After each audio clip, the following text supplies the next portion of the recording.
Mas a gente começa o programa também com um assunto importantíssimo, um assunto que se faz necessário, infelizmente, porque a gente já está vivendo um momento delicado, que é o momento da pandemia. Ontem a gente tratou aqui de forma muito interessante e inteligente a questão do medo, né? O medo que paralisa, o medo de ficar doente, o medo de perder o emprego. Agora, junto de tudo isso, tem vindo aí um aumento muito grande de violência doméstica. Segundo as estatísticas do Instituto Maria da Penha, houve um aumento de cerca de 46% de casos de violência doméstica registrados.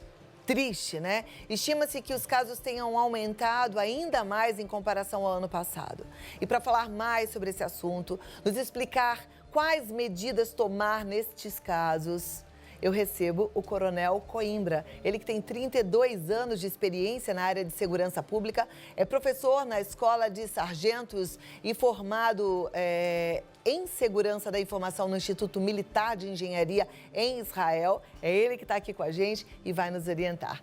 Coronel Coimbra, seja muito bem-vindo, muito obrigada por estar aqui. Eu estou muito feliz de te receber, viu? Eu que estou contente. Obrigada. E na pandemia, receba o meu abraço e minha continência de respeito eu é que tenho que prestar essa continência para o senhor. Eu que presto a continência e agradeço a atenção que sou recebido nessa casa. Muito obrigada. Vou te convidar para sentar aqui. Okay. Eu sento aqui, assim a gente mantém um certo distanciamento, né? De acordo com as instruções que a gente recebe, a gente tem que realmente seguir essas instruções. A gente tem que respeitar as autoridades, viu, gente?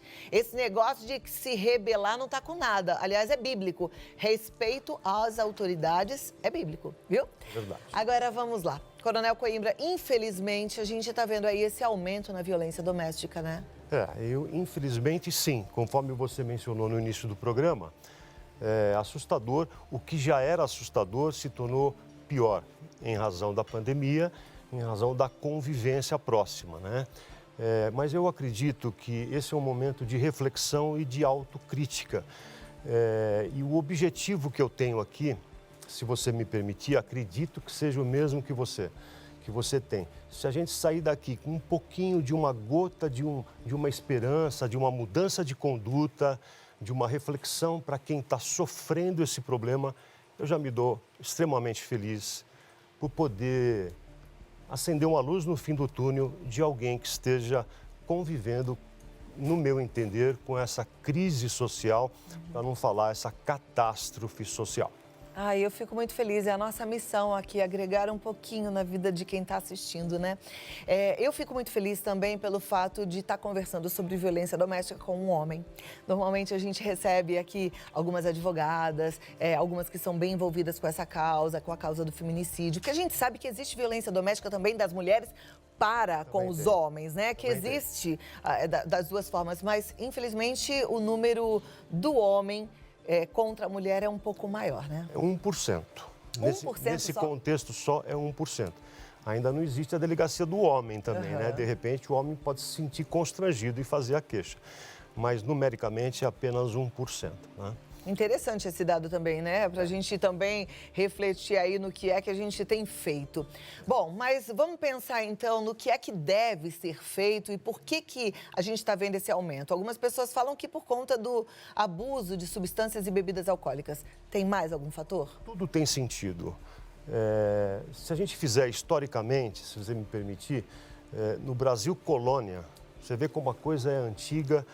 E a coisa vem de muito tempo, de 1500 a 1815, é o Brasil colônia. O homem tinha o direito, tinha a mulher como posse, ele tinha o direito de bater, ele fazia o que bem entendia com a mulher. Era uma atitude normal para a época. Então, até 1815, ele tinha um domínio absoluto sobre a mulher. Isso vem já de longas datas, né? E a sociedade evolui, nós precisamos evoluir. Você fala que, como homem, eu toco nesse assunto. De fato, porque a experiência profissional da gente, no palco das ações, no teatro das ações, no atendimento da ocorrência, né? Eu não só atendia as ocorrências, como comandava uma parcela de policiais, cheguei a comandar 1.200 policiais, é um número grande. E esta experiência dolorosa, porque quem sabe da quentura da panela é a colher, né? Tem esse ditado que diz isso. E a colher, no caso, eram as mulheres. E eu vivi o período antes da Lei Maria da Penha e pós Maria da Penha. Antes da Maria da Penha, que foi em 2006, você vê, nós já estamos falando de Brasil Colônia para 2006. A Lei Maria da Penha, ela deu início, o nascedouro dela é em razão da Constituinte de 88. Você vê, depois de 88, demorou até 2006 para uma mulher... 18 anos. 18 anos. Ela teve que ser agredida, ficou paraplégica e depois que saiu do hospital, ainda o então marido tentou eletrocutá-la num banheiro. Quer dizer, precisou mais uma catástrofe para alguém chegar e falar, espera um pouquinho, precisamos dar um basta. Você vê, 2006, nós estamos em 2020, 14 anos depois. Então, esse processo, no meu entender, está muito lento, né? Então, você falou, eu como homem, me sentia, não só como homem, como policial, um pouco cerceado, porque a mulher, até então, antes da promulgação da Lei Maria da Penha, se sentia constrangida. Havia ainda hoje existe, mas havia uma chapa de aço entre a ofensa que ela foi, a agressão que ela teve, até ir à delegacia. Porque você há de concordar que é um parto de fórceps, né? A mulher, às vezes, não conseguia andar, machucada, com os olhos inchados, braço quebrado, e ela ter que se colocar à mercê dessa situação e dar publicidade a este ato. Me permita te falar deste covarde, né? Desse imundo que é o agressor, né? E quem é o agressor? O agressor, ele é, na realidade, um fracassado. Ele transporta todas as suas mazelas profissionais, pessoais, para a mulher. Então, e nesse emaranhado todo, a mulher fica numa situação difícil, porque embora ela tenha a lei, que agora está protegendo, sendo acolhida de uma forma diferente, a primeira delegacia da mulher foi criada em 85. Então você vê que já faz algum tempo que isso aconteceu, mas de qualquer forma beneficiou ela tomar essa atitude. Por quê? Porque ela vai ser ouvida por mulheres, num ambiente adequado, fechado, pode ser até hoje com a tecnologia de forma digital. Então isso deu condição à mulher de tomar a atitude de não ser mais agredida. Mas ela fica num emaranhado terrível, porque ela tem uma relação não de dueto, e sim de duelo. Você percebe que essa convivência tem toxicidade masculina, porque a sociedade ainda é machista, né? Se você quiser me fazer alguma pergunta, por favor, de repente eu estou engatando a segunda, Não, eu estou gostando. Eu acho aqui. importante a gente falar tudo isso e eu achei muito interessante você até usar as palavras que precisam ser usadas mesmo, um covarde, um imundo, uma pessoa incompetente, uma pessoa mal resolvida, porque a gente precisa mostrar para o cara que está ouvindo, para o homem que está fazendo esse tipo de coisa, de que ele não é nada do que ele está achando que é quando ele se coloca contra a mulher. Ao contrário, ele é um fracassado, de fato. Então, a gente precisa deixar isso bem claro. Eu acho interessante. E você estava falando que as mulheres agora, elas, de alguma forma, elas têm a delegacia da mulher, então é menos constrangedor. Mas tem um fator que eu sei que ainda pega muito forte na questão da mulher ir em busca de auxílio, de fazer uma denúncia, que é o medo, né? É verdade que as mulheres ficam muito mais expostas depois que elas fazem uma denúncia a, por exemplo, uma outra atrocidade desse parceiro? Existe, é fato real, porque ainda essa sociedade machista fala, olha, você vai me denunciar, mas espera a viatura dar a volta no quarteirão, faz a denúncia para você ver o que é bom ou quanto apanhar. Então, mas fica num emaranhado do cachorro correndo atrás do rabo, que você não toma atitude e você fica refém desta covardia. Não há outra coisa a fazer a não ser exatamente o que nós estamos fazendo, com gotas de orientação, de instrução, para que quem ama de fato não agride, né? Então, hoje ela tem uma retaguarda, ela tem auxílio gratuito, jurídico. Se de repente ela precisar mudar de um lugar para o outro, a sua residência, tem vaga para os filhos, independente da escola ter ou não vaga. Quer dizer, se cria uma possibilidade de ajuda para que ela, de fato, dê um fim e dê um basta. Você vê, neste período que nós estamos falando, você tem a convicção que 2 mulheres já foram molestadas, seja sexualmente, física, psicologicamente ou até de forma patrimonial, porque são 4 tipos de agressões. Então, neste período, aqui no Brasil, nós somos o 5º no mundo. Nós precisamos mudar essa colocação. Perdemos para Guatemala, Colômbia, Honduras e Rússia. Nós estamos em 5º lugar. E a gente tem que mudar isso. Então, só nesse período, 2 mulheres agredidas. O que é que a gente pode fazer? Primeiro que eu acho que a mulher já tem que começar a instruir seus filhos de forma muito clara, né? Deixando muito claro que isso é um absurdo, inadmissível. Quer dizer, tem que mudar o jeitão da gente criar esses meninos, que já vêm lá com DNA do talvez pai, avô, tataravô, agressor, né? Já que isso é datado desde a época da descoberta, desde a época do Brasil colônia. Agora, eu estava pensando, quanto mais o tempo vai passando dessa mulher ao lado de um marido agressor ou violento mesmo, ou nessa relação tóxica, pior fica a situação, né? Na realidade, o começo da relação, nós imaginamos, nós todos, né? Imaginamos que as coisas vão melhorar. Aquele pequeno problema, aquela pequena agressão, aquela pequena desentendimento harmonioso que tem no começo do namoro, do noivado, mas os problemas vão se agravando.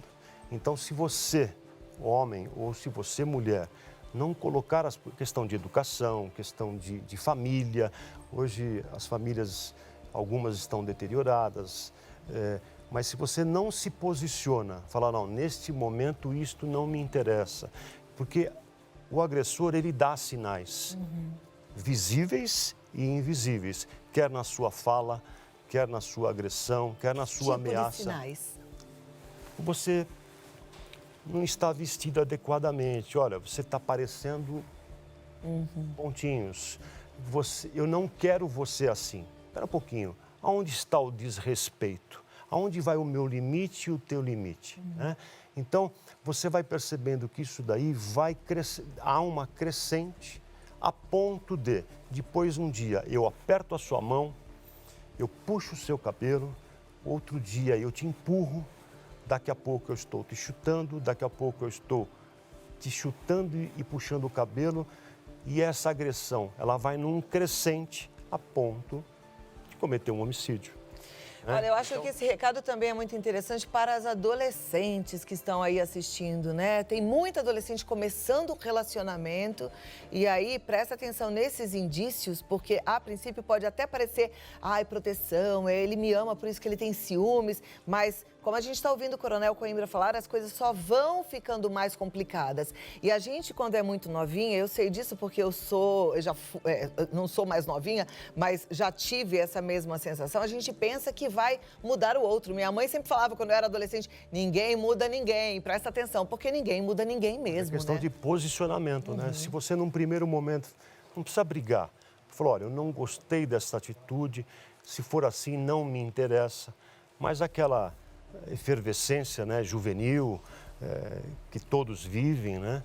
Mas precisa ter espelho, uma autorreflexão de ver qual é o próximo passo, né? Quando você falou de drogas, de uso de álcool, tudo isso daí, ele potencializa e você pode ter convicção. Você vê que engraçado, 9 entre 10 pessoas, 9 mulheres sofrem de fibromialgia. O que é isso daí? Isso aí não sou eu que estou dizendo, eu tenho conversado com professores, doutores, que ela retém uma ação, ela não fala, mas o corpo fala. Então, 9 entre 10 pessoas que têm fibromialgia são mulheres, porque ela fica naquela, respondo, não respondo, engulo, não engulo. E ela fica numa tensão tão grande que depois ela tem que tomar antibiótico, analgésico, quando na realidade esta convivência, ela não precisa de antibiótico, não precisa de anti-inflamatório, ela precisa de uma convivência harmônica, né? Com certeza. Então, vai somatizando as coisas, né? Tem que dar um basta nisso. Tem que dar um basta. Coronel, eu vou fazer o seguinte, eu quero incluir as meninas e meninos que sofrem agressões também, que vivem numa relação tóxica, para que eles possam participar do nosso bate-papo, que eles mandem perguntas, tá bom? Então eu vou liberar o nosso WhatsApp, você que já tem pode mandar a sua pergunta, a sua colocação, ou dividir um pouco da sua história mesmo, abre o coração, você está num ambiente seguro, não precisa se identificar. Nosso WhatsApp é o 11 9 50 45 18 40. Ou então, às vezes você tem uma dúvida, né? Cláudia, eu sei que eu posso fazer denúncia, mas aí o que vai acontecer comigo, com ele? Pergunta, Coronel Coimbra responde já já. 11 9 50 45 18 40. Enquanto a gente organiza as perguntas, agora eu abri espaço para que você que está em casa possa dividir um pouco da sua história, possa tirar uma dúvida.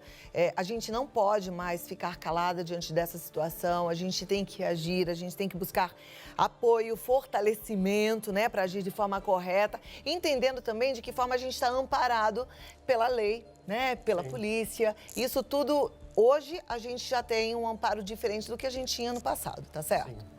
Estamos prontos aí para responder, se puder ser útil, agregar valores e estreitar relacionamentos, estamos aqui para isso. Que joia. Vamos lá, primeira pergunta na tela, então. Assim, a gente já vai passando para que vocês possam ser ajudadas. Infelizmente, quando passei por isso, não tinha todo esse suporte. Era o medo e a falta de condições de ir fazer tudo sozinha e agredida. Quem não tem suporte, faz de que forma? Realmente, essa é uma pergunta interessante. Tem mulher que não pode nem sair de casa porque tem filhinho pequeno, né? É verdade. Olha, eu não sei que época que ela foi agredida, né? Mas eu queria deixar uma mensagem aqui também, que ser tolerante com o intolerante, você só retroalimenta o intolerante. Então você... Só que é o seguinte, né? Entre o saber e o querer, né? Temos que agir. Esse abismo tem que ser diminuído de qualquer forma. Mas em relação à pergunta, hoje existe um pouco um suporte por parte do Estado, da própria colaboração gratuita, a questão do advogado, o distanciamento entre o agressor e a agredida, isso é decidido em 48 horas, seja no mínimo de 500 metros, você tem distanciamento entre até os próprios familiares e há casos, inclusive, que há um distanciamento dos próprios filhos menores, tudo isso sob a tutela do judiciário, evidente, né? Mas há uma medida imediata que antes não havia. Então, ela tem razão. Agora, dá para fazer mais. Dá para fazer mais com o governo federal, estadual, municipal. Ninguém pode ficar ileso disso, porque a crise existe, ela é latente, ela está urgente e dá para fazer mais, dando assistência a essas pessoas para que elas não se sintam solitárias. E aí é a hora da gente fazer a nossa parte, né? Eu sempre falo aqui de propósito de vida. Agarra isso como um propósito também de se ajudar e ajudar a outras mulheres que podem passar pela mesma situação. Próxima pergunta, então, na tela. Coronel, quais os meios e estruturas o Estado ainda deve instalar e instituir para melhorar o pós-atendimento? Essa é uma questão familiar, né? Porque uma vez que você se separa, você agiu. O Estado pode dar o amparo no que diz respeito ao agressor. Agora, a conduta pós a agressão, isso é uma questão particular, uma questão íntima, mas ele pode, inclusive... Hoje nós temos na polícia lá um plano que você atende e desloca a viatura imediatamente. A prefeitura também tem isso, mas é mais no amparo policial. Agora, o amparo social, ela pode ter também um acompanhamento psicológico, um acompanhamento médico para ver até quanto, como é que está o termômetro, né, da questão psicológica dela. Porque a agressão psicológica, embora não pareça, é a maior que existe. Porque a física, o roxo depois some. O cabelo depois penteia, depois dá um jeito. Mas a agressão, a questão da agressão psicológica, ela É fica. terrível, né? É terrível. O abuso físico te dá a certeza de que você foi abusado. O abuso emocional, às vezes você fica na dúvida, será que eu estou sofrendo abuso? Ou será que é assim mesmo? Será que eu que não estou sabendo lidar com essa relação, com essa situação? Eu tenho uma pergunta, coronel.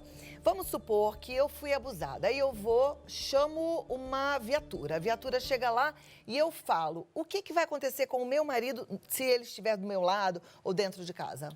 Se for ao vivo, ele é conduzido, é flagrante para ele. O problema é, eu mesmo, a semana passada, a pessoa, num clamor, falou, olha, eu preciso, mas a agressão tinha ocorrido há uma semana atrás. Terceiros me procuraram, pô, mas você teve uma semana para fazer isso. Ok, você foi agredida? Fui, estou machucada. Vamos fazer o boletim de ocorrência. Já é o primeiro grande parto de fórceps. Depois disso, ela tem que fazer o exame corpo de delito. E o que acontece exatamente neste momento? Você precisa materializar a sua agressão. Se foi uma lesão leve, levíssima, gravíssima. E neste período tem um vácuo muito grande que o próprio agressor, ou até mesmo a família, o entorno, olha, pensa bem. Já colocaram pano quente. Você vai querer que ele seja de fato preso. Ah, porque é isso que eu queria saber. Se a pessoa é pega em flagrante ou no ato, a mulher chega lá toda machucada, o agressor vai preso. É flagrante, mas depois do ato cometido, que nem foi o caso dessa solicitação, abre um inquérito. Tem que ouvir o agressor, tem que dar o amplo direito de defesa, para que a pessoa também tenha o direito de falar se de fato aconteceu, onde ele estava, como foi, quando foi. Mas outro segundo grande passo é a questão do corpo de delito, porque aí já foi a questão da agressão, vamos imaginar que 3, 4 dias depois, e você entra num momento de reflexão. Poxa, mas ele vai ser preso, como é que vai ficar o pai dos meus filhos? E não tem continuidade, há uma interrupção, porque a justiça precisa materializar com fotos, com laudos médicos, e aí é um outro grande parto de fórceps. Então o ideal foi abusada, vai delegacia, exame de corpo de delito. O que vai acontecer com o pai dos meus filhos? O pior, o que vai acontecer com a mãe dos seus filhos, minha amiga? O que vai acontecer se você não estiver mais aqui, né? Pensa nisso. Seus filhos na mão de um agressor, tem que pensar sério mesmo. Fortaleça-se. Depois que a gente já estiver no finalzinho, eu vou passar pelo menos 2 grupos que eu conheço de autoajuda, gratuitos, para que você possa ficar mais fortalecida. Próxima pergunta na tela, vamos lá. Todas as cidades possuem delegacia da mulher? Não quero ser vista entrando lá. Como fazer? Não, só 8% do território nacional tem a delegacia da mulher. Então você vê essa crise, em 1940 já se noticiava que era uma crise social, nós estamos em 2020. E o que essa mulher pode fazer se não tem delegacia da mulher? Ela vai ter que ir na delegacia? Ela tem que procurar uma delegacia comum, eu não sei de onde ela fala, mas apenas 10% do território nacional tem delegacia da mulher. Evidentemente, nós estamos num país de fronteiras. Uma coisa é a gente sair de Santana e ir para Moca, né? Aqui em São Paulo, para quem mora na capital. Mas eu imagino lá fora como deve ser. Então, você tem que procurar a vara da família, um juizado mais próximo. Sempre tem um lugar onde possa ser acolhido, mas não com essa facilidade que tem aqui. Coronel, se essa mulher, por exemplo, e tantas outras que têm medo de ir na delegacia, elas conseguirem um jeitinho de deixar o gravador do celular ligado para que ela possa registrar aquela confusão, aquela agressão, né? Às vezes só em áudio, às vezes é áudio e vídeo. Isso serve como uma prova? Serve. Então, olha lá. Tudo que puder corroborar com a palavra dela, para que não fique uma palavra contra a outra. Hoje, celular, tem câmeras. Todo mundo tem um celular, tem uma câmera, o próprio celular grava. Tudo isso que puder reforçar a agressão que ela sofre é válido judicialmente também. Precisa colocar a boca no trombone e precisa buscar ajuda. Mas existe uma questão feminina que, se ela não tiver autoestima, em primeiro lugar, ela vai permitir a segunda agressão. Então, você falou das associações, tem uma lá que é a Associações das Mulheres Amadas. Eu, sem ser impertinente, eu vou sugerir para elas primeiro se amarem também, né? Não se permitirem. A Associação das Mulheres Amadas do Brasil que elas amam demais. Tem a Mada, que é Mulheres que Amam Demais, essa eu conheço, já fizemos matéria lá, que é muito interessante, então pode procurar na internet, Mada.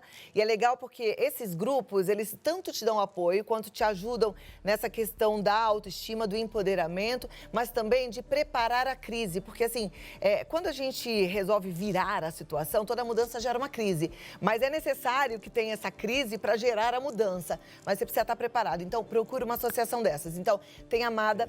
Tem uma outra que outro dia conversei aqui com a doutora Ana Bernal e ela falou que é o Limite do Amor. Inclusive tem um Instagram, acabei de seguir o Limite do Amor para poder falar para vocês que eu estava confusa sobre o nome. Então entra lá também, o Limite do Amor. O Amor Exigente, que eu falo aqui toda segunda-feira, tem um grupo só de cônjuges. Às vezes o seu problema com o seu parceiro não é droga, mas é a droga de comportamento que ele tem. Vai para o Amor Exigente também, entra num grupo de cônjuges. Enfim, e outras possibilidades, inclusive terapia paga, se você preferir, individual, mas não fique só, precisa buscar ajuda. E conta aí com o que a gente tem hoje, né? E a gente tem a Delegacia da Mulher em alguns lugares, graças a Deus. A gente também não pode deixar toda essa carga para a atitude da mulher. Tudo bem, é o ponto de partida, mas nós temos que pensar também neste covarde.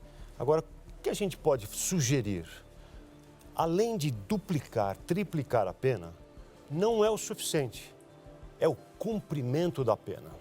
Aí é que está o grande X da questão. Porque além de você duplicar a pena, que é uma propositura honesta, é o cumprimento da pena. Você sabia que nós aqui temos férias trabalhistas, férias escolares.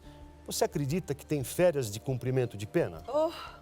Com as saidinhas, são 5 saídas com 7 dias cada saída, você tem 35 dias de férias de cumprimento de pena. Quer dizer, já é uma dificuldade quando se prende e aí você solta por 5 vezes ao ano, por 7 dias cada. Então você tem férias de cumprimento de pena. E aí a gente precisa de união para poder mudar essa história. Coronel Coimbra, amei nosso bate-papo, quero te convidar para voltar outras vezes, vamos continuar. Eu tenho um compromisso aqui com as meninas de pelo menos uma vez por mês eu falar sobre violência doméstica, Estou à disposição. Relacionamento tóxico abusivo, porque eu realmente quero muito, a minha missão é que você fique cada vez melhor.